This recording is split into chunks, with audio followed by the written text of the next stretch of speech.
I'm JulieAnn Ferraro. I'm in the Midwest. I've been in law enforcement for the last 27, 28 years. I currently am on the board. I'm the law enforcement liaison for the drug court, veterans court, and mental health court in Cook County, Illinois. And I do have rentals. So, yep, we're back at it again here. Yep. So we're going to finish up module 2 in this 1-hour class. And we're going to, basically go through today the rest of these standard operating procedures. This is our welcome agreement, basically, for sober living. If you're getting funding from the drug court, or if you're just dealing with sober living and people coming out of either a hospital detox situation, or maybe a local detox facility, which you can Google these things. And in the next module, we're going to talk about getting people into your houses and also staffing. So that way, you know how to staff people to take care of this, and other types of things like the benefit of a nonprofit versus an LLC. And anyhow, a lot more very valuable information. So let's get going here so you can take your rental property or your Airbnb and make sure that it is functioning at its highest level. We were on number 12 when we closed up class number 7.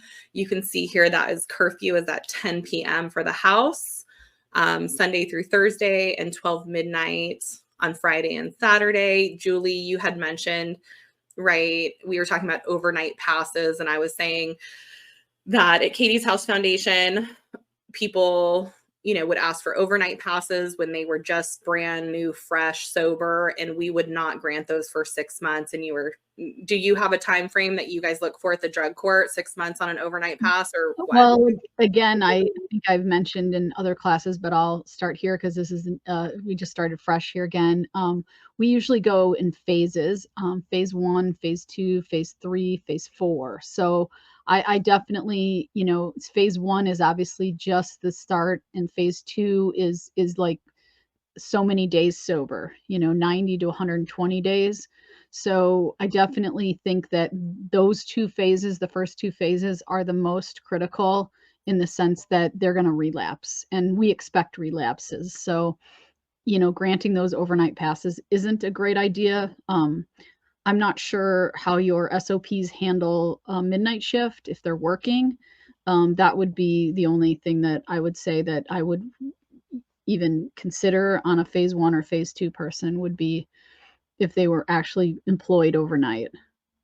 But yeah, so that is the exception, is if they do have a job and they work that overnight shift, then we will, have the house president give them, it has to be from the foundation or from the owner of the house, basically an email that says, yes, Jimmy, has provided verification that he works the midnight shift. Therefore, the house manager needs to know that he's allowed to be out. Now, we do have random drug testing, which we're going to get into. And so if we suspect that anything is going on, then he'll get a random drug test. Yep. Okay. Which is the next thing. So, we talked a little bit about this last class and about the saliva test, and that, you might want to, for cost purposes and for streamlining results, and knowing right away, especially if you suspect something, that saliva test is the first thing that you can go to. It's not the only thing, but it might be a good solution for a fair amount of people here listening in. Yeah. So if they come back in the morning, maybe you ask them to take a breathalyzer and then a saliva. Yeah. We tried not to do that stuff all the time. I wouldn't recommend that you do. I mean, in drug court, we're requiring them to do drops on a regular basis, but they just don't know when. So they're getting dropped as it is if they are in some type of sober situation where they're monitored. So yeah, it's not necessary, but like we talked about last time, it probably should be within your guidelines. And we actually didn't really like people working that shift, but if they're coming to you and they have a job, you want them to keep their job. You don't want to shake up their life. They might like their job. It's just a matter of, right, you just want them going to work, coming home. Not a lot of really great things happen at night. I'm sure Julie, as a police officer, can attest to that. Okay, moving on here. Random drug tests we just talked about. If failure to take a test when asked will lead to dismissal from the housing program. Julie, I want to touch on the fact that you just said that people are reporting to the court. So if you're getting funding through the drug court,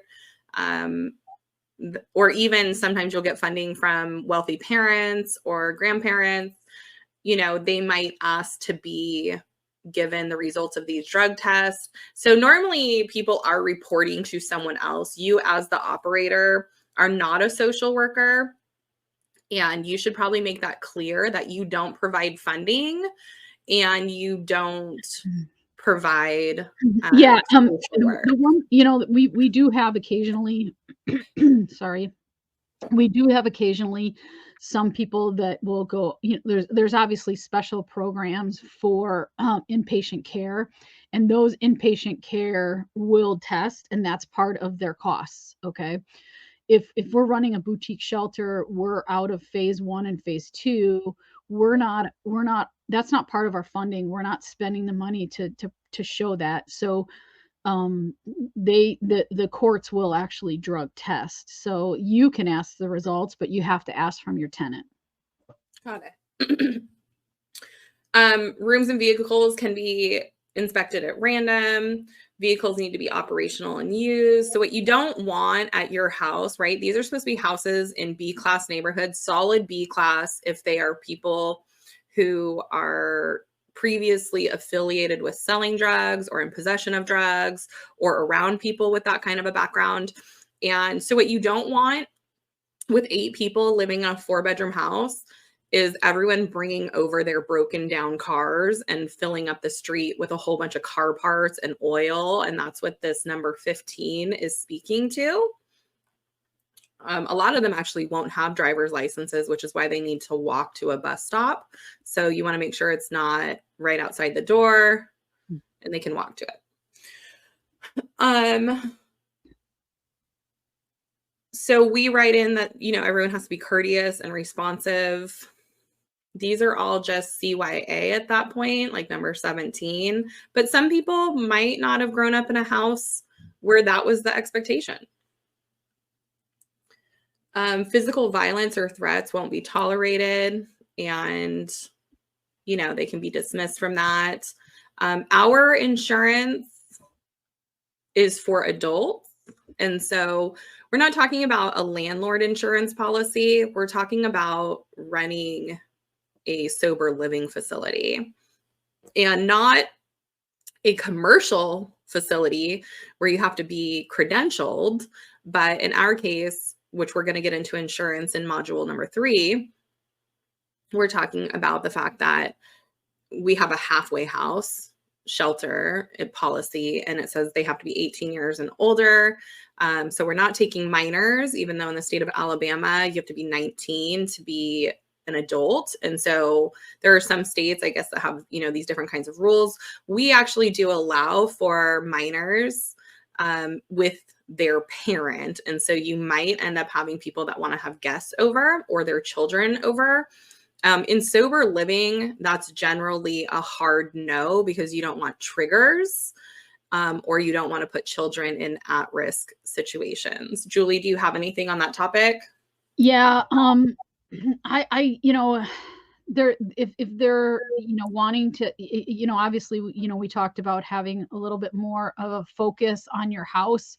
And so if you're going to focus a little bit more on these recovery and get into some of the funding for from drug court or from one of the other social services programs in your town, that they, need to go outside of the house to have some of the visitation with their kids, or, that kind of thing, that this environment is not for them to have that overnight visit with their children, or to have that interaction with some of the family members, because you don't want to have the domestics or some of the other things that happen, that obviously something happened to get them into court, and now they're trying to get themselves better, but at the same time, like you called it a trigger. I would just say it would be something where it was kind of like more inviting, some things to start back up that maybe hadn't been there, because they are coming to your house to live, and they don't have those same pressures that they had before. So yeah, I mean, I would stand firm on that one, and have them find some other type of situation for those visits, or family type. Yeah. So, meeting. I mean, I would like to speak from somebody who had parents who were in sober living and they weren't allowed to have children over. I know that that was very difficult for my parents when they were sober and working really hard to stay sober and to hold down a job, and they were living in a halfway house, that they couldn't see their kids. And it was hard for us as children not to feel welcome. Like when we would go over, we could only go in the parking lot. I also know that the city attorneys for family court, they would not let children go to a Katie's house location to see people who were inside living in the house. And so having encouraging them to meet with their family at a safe place, I think is very valuable, as long as they're far enough into their phases and their sobriety. So I know some sober houses, for the first 30 days, the people aren't allowed to go to the grocery store, and they're not allowed to see family, because they just don't have the maturity. And that's just trying to help them getting through Help that.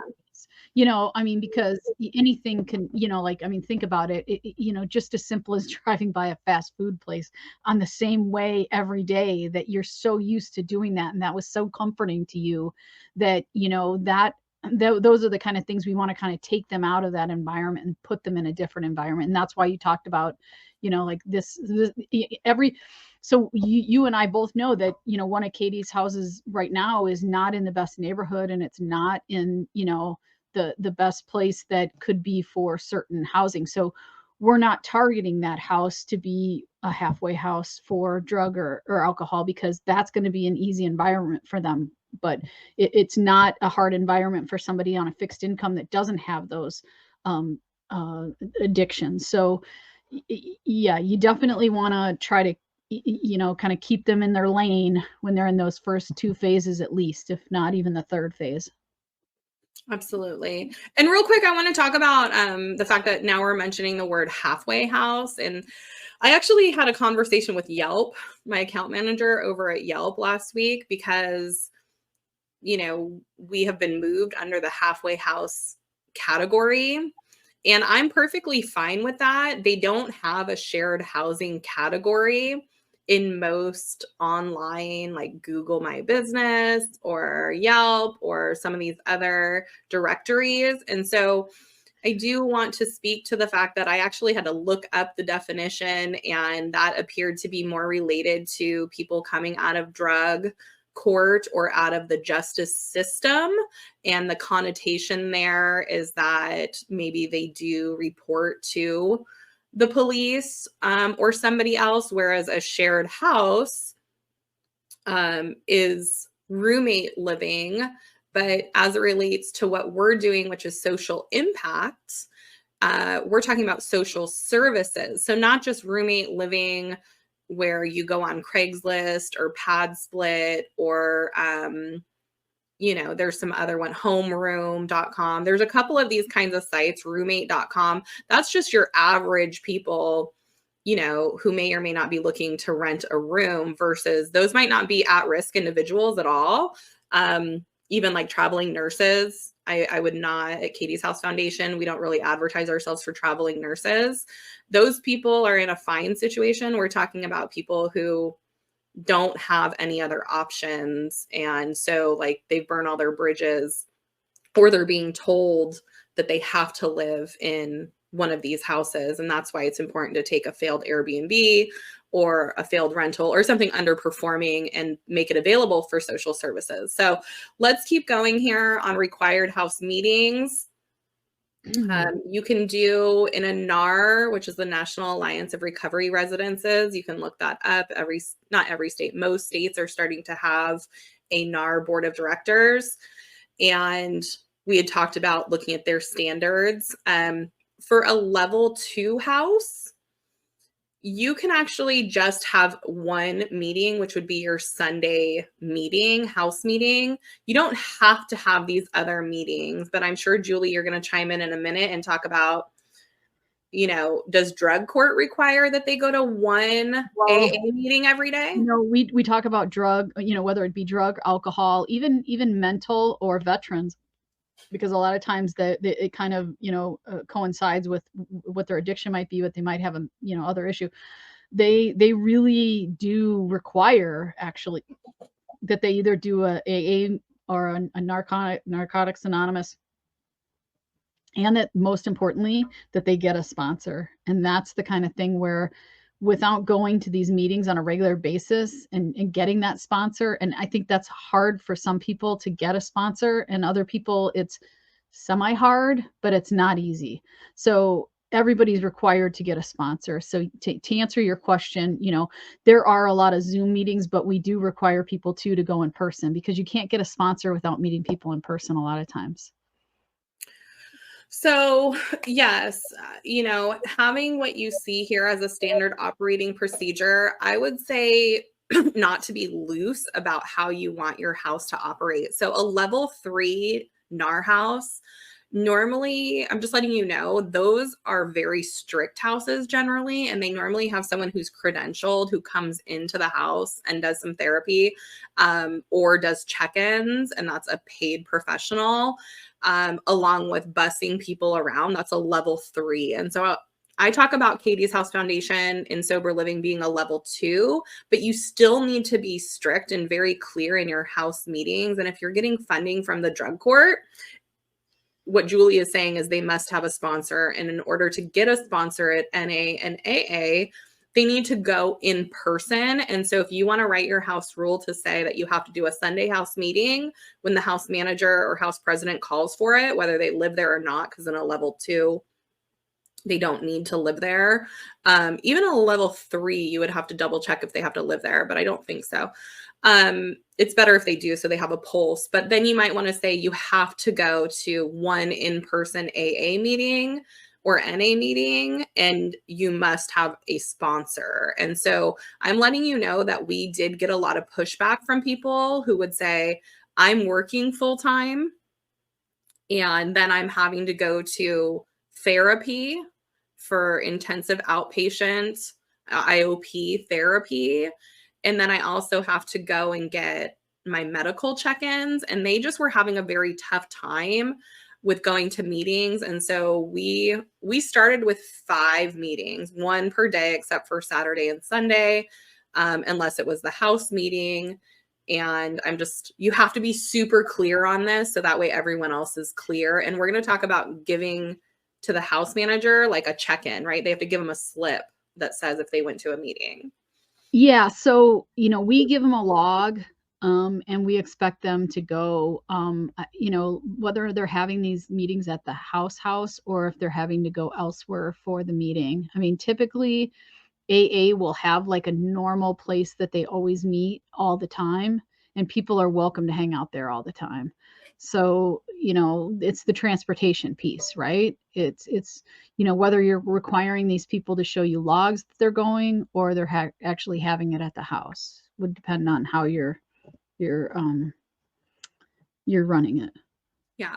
And there are, like on my phone, I have a couple apps. There's the meeting guide that will find out where you're at and tell you when all the meetings are. So you can tell this to the residents, or you can just know about it where your zip code is.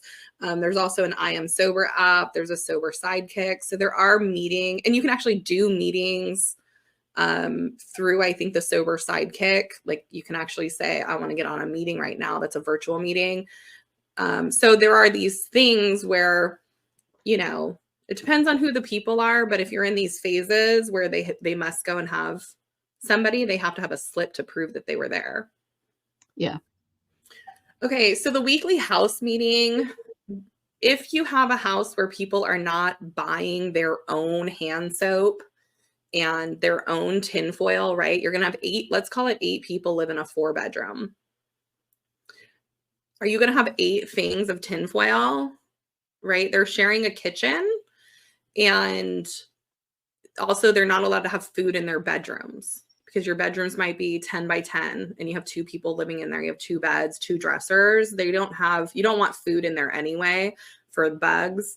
And so we would require at Katie's House Foundation, or we do in all of our sober houses, if those individuals aren't able to manage their own money and their own belongings, then in those houses, they have to give the house manager $5 every weekend. That's an important thing during the house meeting for us anyway. And if they can't make it to a house meeting, like the weekend house meeting, they need to let them know why. I'm at work. In fact, we have on the board, we have clips where everyone has to hang their work schedules for the week. That way the house manager, when they put up on the whiteboard, hey, this weekend we're having our house meeting, it's not always firm. We try to do it firm, but what we found out is that people's work schedules just change too much. Julie, do you have anything to say on this? Obviously there's a reason why you have the house meeting, right? Because you got to have interaction with people, and you got to have time to air your grievances or to come up with, solutions to the problems that are happening in the house. That's the best way to bring up a problem, immediately and try to find a solution for everybody. And that's the best way to do it. So it's not that, it's not the best thing for everybody because everybody has their own stuff that they want to do, but it's necessary to keep the morale and the infighting down. Yeah, absolutely. And, in a lot of the houses, they will vote people out if somebody's not a good fit for the house. And so in the Oxford houses, those are democratically run, and even in the NAR level 1, but it can be in all houses. And I even know that where we operate, they actually like that. I like that we, Katie's House Foundation, are creating the shelterregistry.com so that way you can have access to multiple houses, because the truth is it's not great for somebody to get voted out of one sober house or one place, but if they're not a good fit, then you need to have that weekly meeting where if there's 8 people living there and one person is kind of a bad apple, you guys do need to air those grievances. And then we've never experienced it, but I know other sober houses where they will actually say, hey, please go stand on the porch. We're going to take a vote. And they vote them out of the house, and then they have to go to a shelter or go find somewhere else because maybe they weren't following the house rules, or maybe they were eating everyone's food or something. Well, and that, that's going to happen, right? We haven't had, too much of that because I think we kind of try to screen, right? Wouldn't you say that that's probably the best way? Although we have had, a couple people do things that outside of the house that we weren't happy with, that we had to ask them to leave. But, as for the infighting in the house, that's the best way to handle it, is that, keep the communication lines open and don't make it a punishment, but make it a, this is why we're doing this, and this is what you guys, need to do now while we're here so that we don't have problems later. Yeah, you don't want these things going on. So anyway, just take care of it, be compassionate as much as you can. I know we've had people protect each other even, which is why a vote, is important. Roommates will protect each other if they can, if they like each other. So anyhow, moving on to the weekly house activity. This is a nicety on a Wednesday night or something. If you want to do something like this, I found that most people would do this on their own. You didn't have to put it in your SOPs. If they want to hang out together, they're going to hang out together and do something sober. But what's really cool is that you can have a sponsor come into the house And that's kind of a nice thing. So that way people don't have to go out, and then they can have a meeting inside the house. So, and the sponsor can lead that for everybody. Yep. So we actually have a mail corner at this house, the sober living, and it would have a lot of different flyers. I don't think it's necessary because everyone seems to have a cell phone or two and they just pull up their own information. But I do think that when people come in to look if they want to give you funding, if you have flyers on when the AA and the NA meetings are, that's very helpful. Also, making sure that you have your house rules posted up on the whiteboard is a requirement, is what we were told for people living in the house, because they actually want to hold their roommates accountable and say, like, here's the local meeting, or here's the house rule. You're not allowed to break the rule. Yeah. Katie's House Foundation, just so everyone knows, we have financial literacy. We used to do these like one-on-one or even in like a night class, but we've moved this onto YouTube. And so if you go to our YouTube channel, Katie's House Foundation, this is actually, I heard, really important for other houses, because most detox facilities and most sober living facilities, or even just like transitional housing, the exit strategy, they didn't seem to have one for people. So people would graduate the program or the housing, they would like stay the whole time, but the people would never actually formulate a plan, and the management wasn't able to formulate a plan for the person on what happens when they leave. And so oftentimes the people would end up not qualifying for an apartment or a house, and they would go back to using drugs and alcohol to cope with not having housing. And so I would really recommend that you guys make sure your residents are subscribing to our channel. On Saturdays, we post a 5 to 10 minute,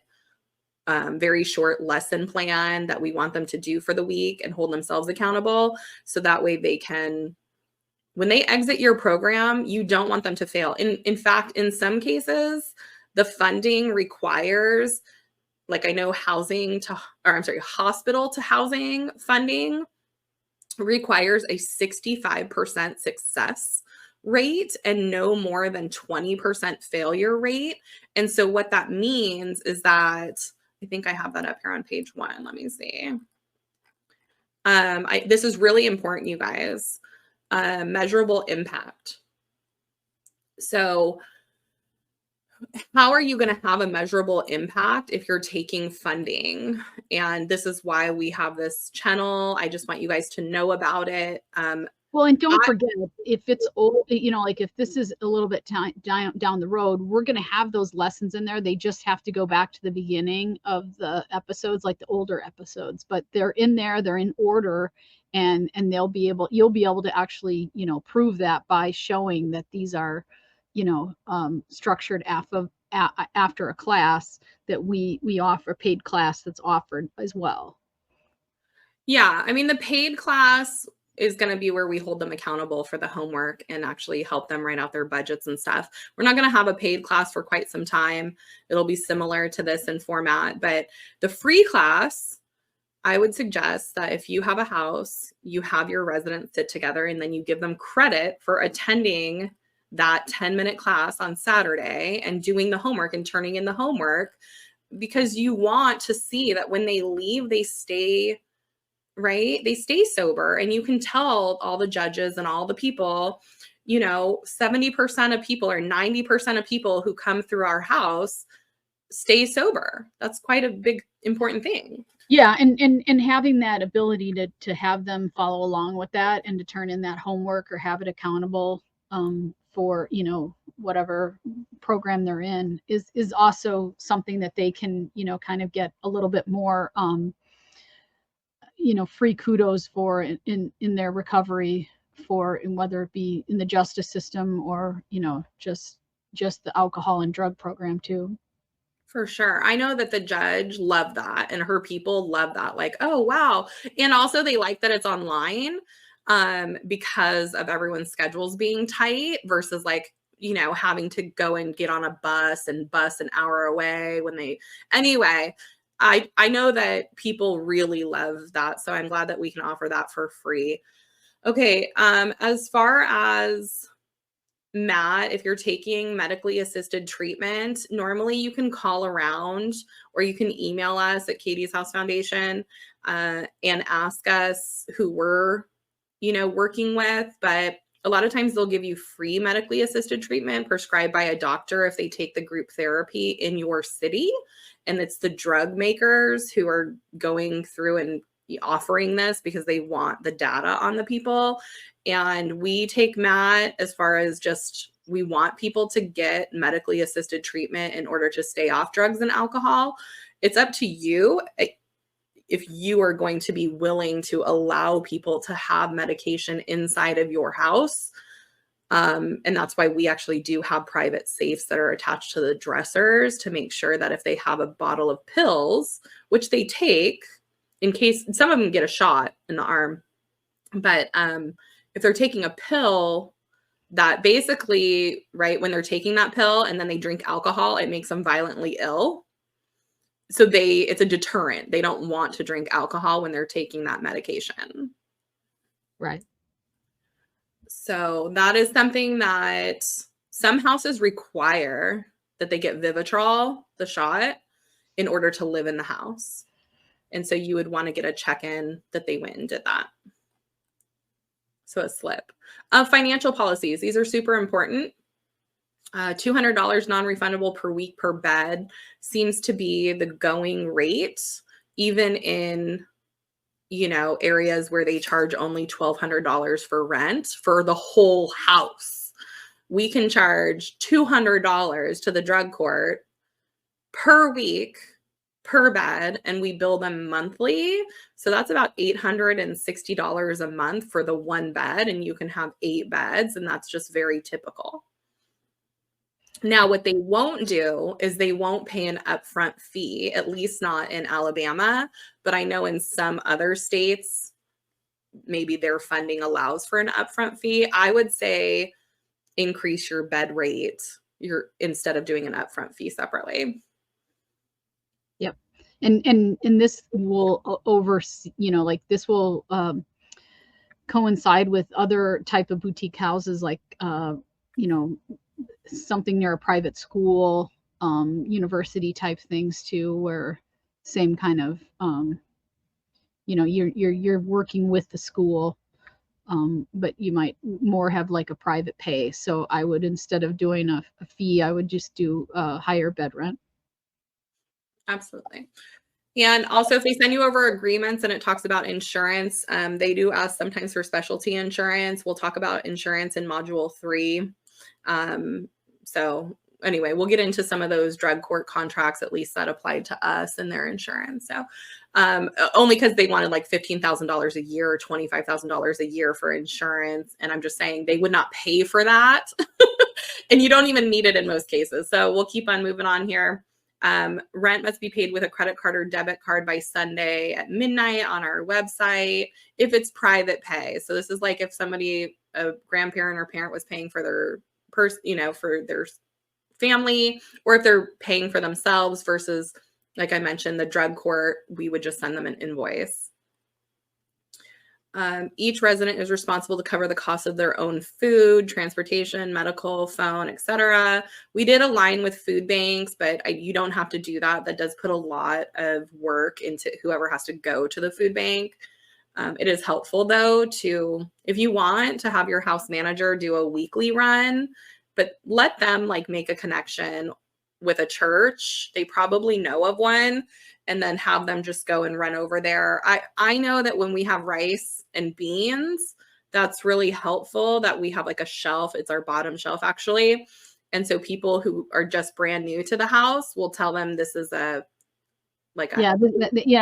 that's something too. I think a lot of these, weekly visits to the pantry that they will probably be likely to give things to the common cabinet that people can share because they're just not going to use it or they just don't like it. Yeah. So it's nice to have a common cabinet for sure for new people. So entry fee $250, one-time non-refundable to cover That's basically like towels. So we have color coordinated towels. And so if there's 8 people, when we start the house, we will literally order a 6-pack. It's 2 bath towels, 2 hand towels, and 2 washcloths. And there's 8 different colors because there's also like bodily fluid policies, which we're going to get into. But you don't want people sharing towels, right? So this is actually what that upfront fee does cover. And you do need to make sure that you account for these kinds of things if you're going to provide them. Now, if you're going to say bring your own towels, that's fine too. But you don't know if you're going to end up with a person having 0 towels or 20 like, I don't know, gray, yucky towels hanging around the house. Also linens, bed sheets, because you have to obviously buy bed sheets for your beds. Household goods, we talked about $5 per week for hand soap and things. Accounting, they're allowed to request their accounting, you guys, just like anybody else, and you need to provide it to them. That's an actual NAR rule. And also it has to show if a third party paid for them. So that's a NAR rule if you want to get a NAR certificate. There are no refunds at Katie's House Foundation. Now, in our fixed income house, we take refundable deposits because we want to incentivize them to keep the house nice, and then they get back their $100 refundable deposit if they return the house, you know, their part of the house in the same condition that it was when they got it. So we take pictures when they move in and move out. These are just different types of houses. You need to think about that, right? In a sober living house, they might only be there for 6 months and then they're going to be on their way out, and your insurance really should cover this kind of stuff. So, safety, right? We talk about residents can exit and enter at 5 a.m. No exceptions unless approved in writing.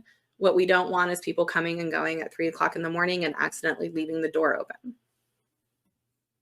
for like a robbery or something weird. Or somebody else to come in the house and just sleep there on the couch, right? Yeah. Just somebody else coming in. Yeah, it's not welcome. And they really shouldn't be telling everyone where they live, but they're going to. So you don't want somebody's friend to show up in the night. Somebody walk in, yeah. I mean, yeah. And scare everyone. Okay, so everyone must lock the doors and windows for security when not in use. Window breaks are provided on each window in case of emergency. Do not move them. So we actually check to see if ours are painted closed, and then we put window breaks on them. Safety, health and safety is always our priority. So basically going through these, you know, the house alarm gets set by the house manager every night. And if you're not in at curfew, he or she knows that because they're the one with the passcode that they set, and the house alarm is going to go off. I mean, you might be able to get back in, but we have a couple layers that we're going to go through operationally to get into a house, like the front door code and then the house code on the inside. Those are 2 different systems. But anyhow, the alarm gets set at night, and then they can see who keys in after curfew. Some people like to have it where if it's like a not sexual abuse, but victims of domestic violence or, you know, sexual abuse, sexual trafficking, labor trafficking, they'll actually have people where they have a group text. And when the people are coming and going, like I know in women houses, this is common, they'll actually say, hey guys, I'm going to work right now, because they don't want someone to disappear. And then nobody knew, like, oh no, Sophie just had to go to work. But again, that's a nicety. Having everyone's number on the board, though, is really helpful. Providing your work schedule to the house lead or putting it on the board is helpful. No call, no show at the house for 48 hours. The house manager is going to report you missing to the police.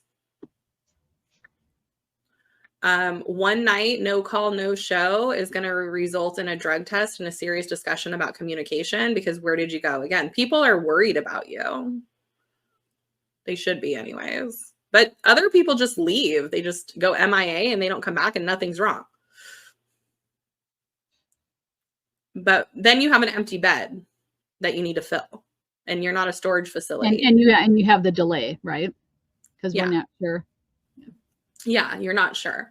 So these are what all these protocols are for, is that you need to keep operating, but you also need to make sure that, you know, people are getting reported if they are missing, things like that.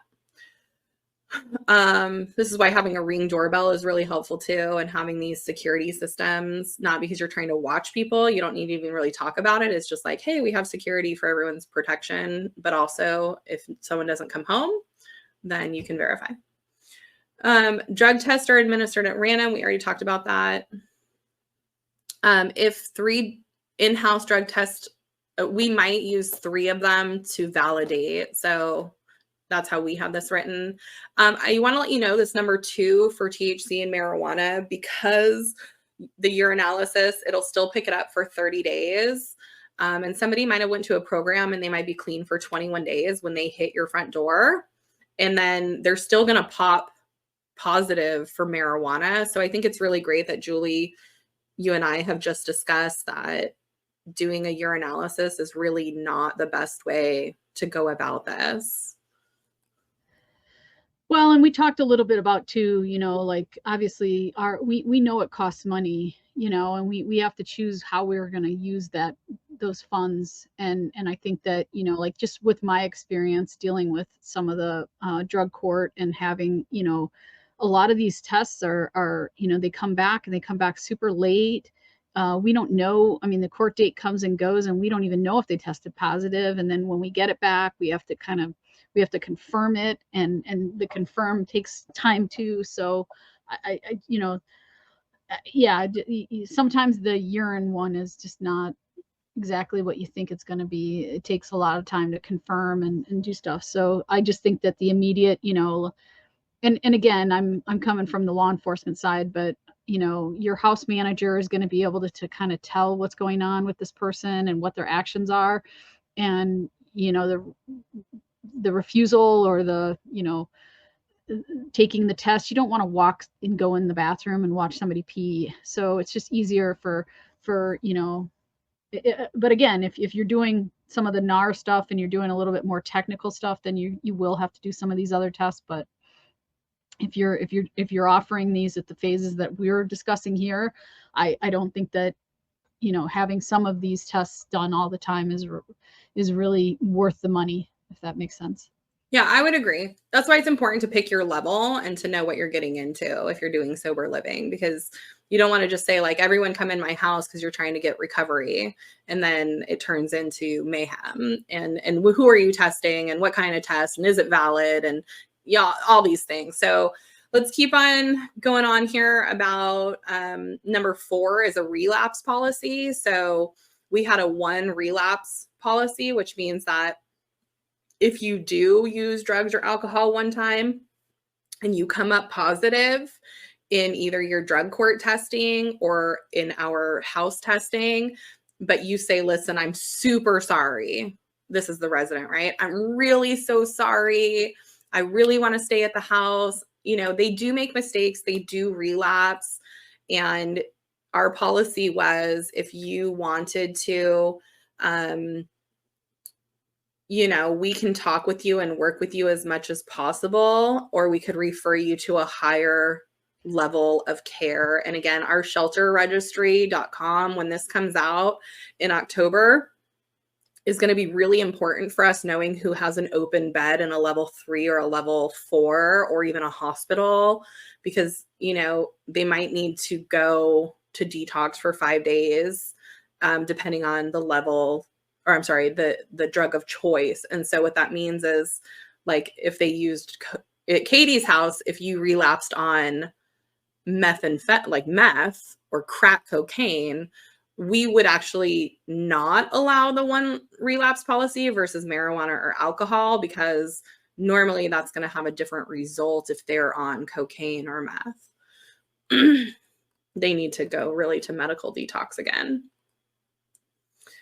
Now, there is kind of like a door that I want to talk about right now about detox facilities taking insurance money and detoxing people for 14 or 21 days and then telling them you've got to go, right? We medically detoxed you.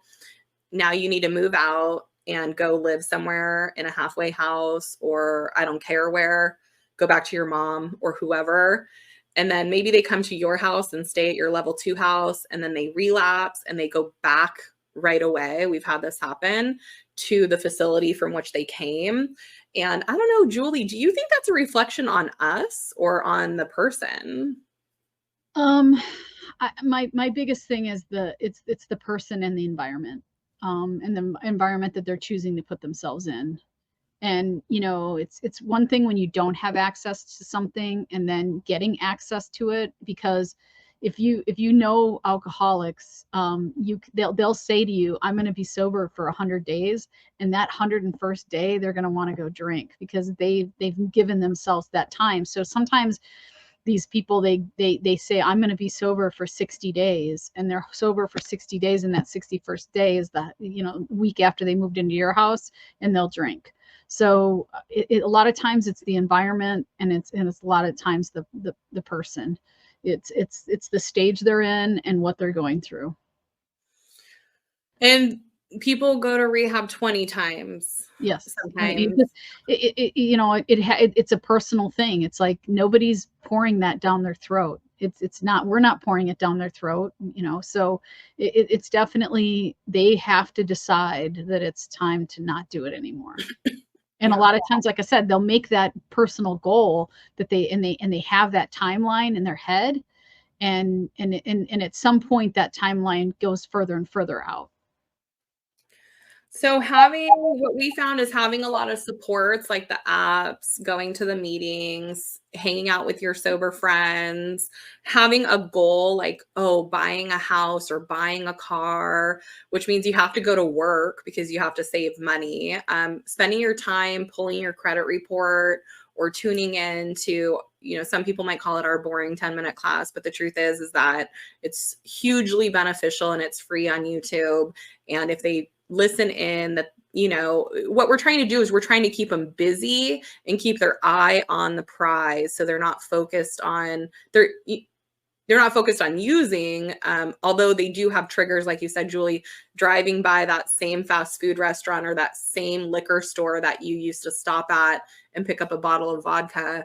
If they're still in that environment, it's just, even if you do as a house everything right, the person ultimately has to decide. Like I said, nobody's pouring it down their throat. They're doing it. So yeah, I mean, that's the whole idea behind the sponsor, and that's the whole idea of, the accountability and the following through. But, as with most people, they just can't find that real motivation to stick with it. And that's where discipline comes in. And I think, keeping a strict house and having that discipline to live in that environment with other people and learning from other people really helps too. Yeah.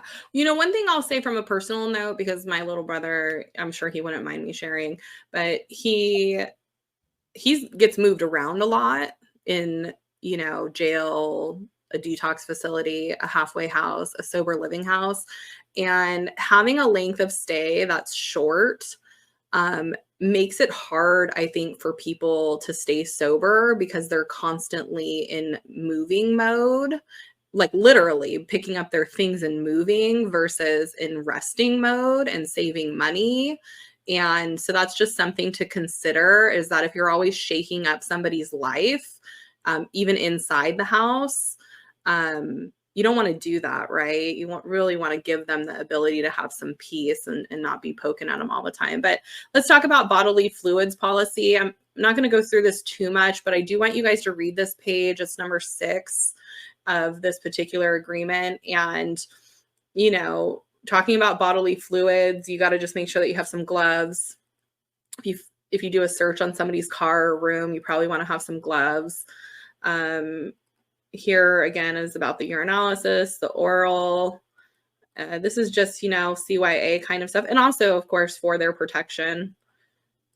Julie, what do you guys do when you guys do searches out in the field? Is it just gloves? What if you get poked by somebody's dirty needle? Oh, well, then you have to report it. You have to get tested too. A lot of times we have a little bit thicker of a kind of a work glove that we bring with us that are like standard. You know, anytime that I was going to do a search, I would have special gloves that I would have with me all the time that are not the medical gloves. I mean, if I was going on a medical call and somebody needed medical assistant, I have them in my vest pocket and I can get them out, and I can, that way I'm not, you know, if they obviously have body of fluids, blood or anything, I'm not going to get exposed to it. But at the same time, I'm not, you know, I'm not in the same environment when I'm searching a car. So I do have different gloves for that. So, you know, there may be a, you know, a kit that you might want to put together for your house manager that has different types of things that they can use to, you know, possibly search through things or do things that would give them a little bit more of a personal protective layer. Definitely. Okay, on to room care, laundry, and self-care. The big thing here is just making sure that they're, you know, keeping their space clean, keeping themselves clean. Most people will do this when they're sober. They maybe won't do it if they're not sober. And, you know, the big thing I think here is dishes. People can't wash their dishes in the bathroom or their clothes in the bathroom. So you should have a dishwasher. For being sanitary, right?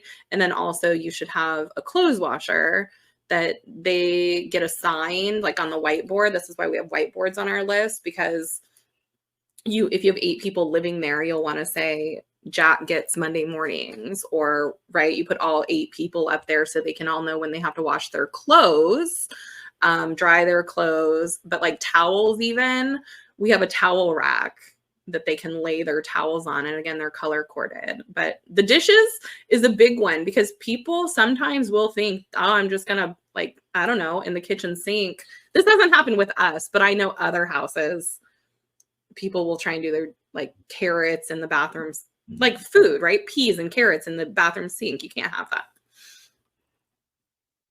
Okay, separate spaces. We encourage them to bring a couple photos and they can put them on their wall. So anyhow, these are all just things that you guys are going to want to have read through and pick what your rules are. Inside door locks, if you're going to have them. Jack and Jill bathrooms, if you have one. Welfare checks if somebody locks themselves in a room or a bathroom. Sober living where no pets or animals. I know some people, some operators who say they can have a cat, but only it's the house manager who has the cat. And that person, generally a house manager, has been sober for a year. So we're going to get more into these kinds of staffing rules later. But pets cost money. And they also, right, not only do they cost the operator money, if a cat pees on the floor and you have a wood floor and then it makes a stain or something, but it also makes people frustrated if it's meowing all day long, or if it's a dog and it's pooping everywhere.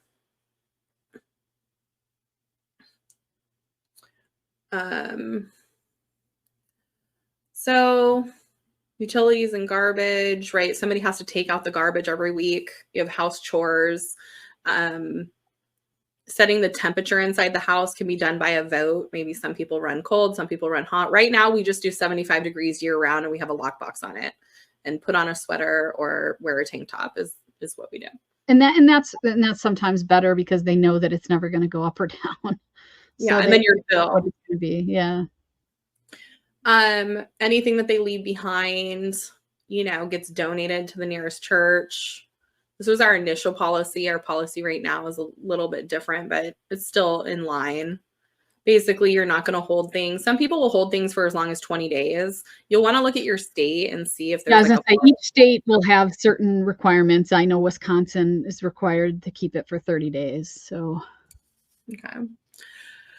So property damage, right? We've got to talk about that. Cars, computers, shredder. So just going through this, you know, now we're starting to get into basically release of liability and stuff. And this is a very easy list or rules to put on your whiteboard for these are black and white reasons for immediate dismissal. When we say immediate at Katie's house, we do give a 3-day courtesy notice versus a 15-minute notice, because where are they going to go? You're literally sending them out back under the bridge with Well, if right? it's a safety issue, their 15-minute notice will be a ride in the police car, right? So if it's that kind of issue, they're getting a 15-minute notice, but they're getting a free ride out of there to probably somewhere, temporarily. Yeah. And I mean, just have this posted, right? What are your immediate dismissals? All right, so now we're going to talk about exiting the program. This is page 12 of the SOPs for sober living or any house. If they're exiting, you might want to set their expectation on what a negative exit is, graduation, if they graduate a sober living program, things of that nature. And then these are all legal things here.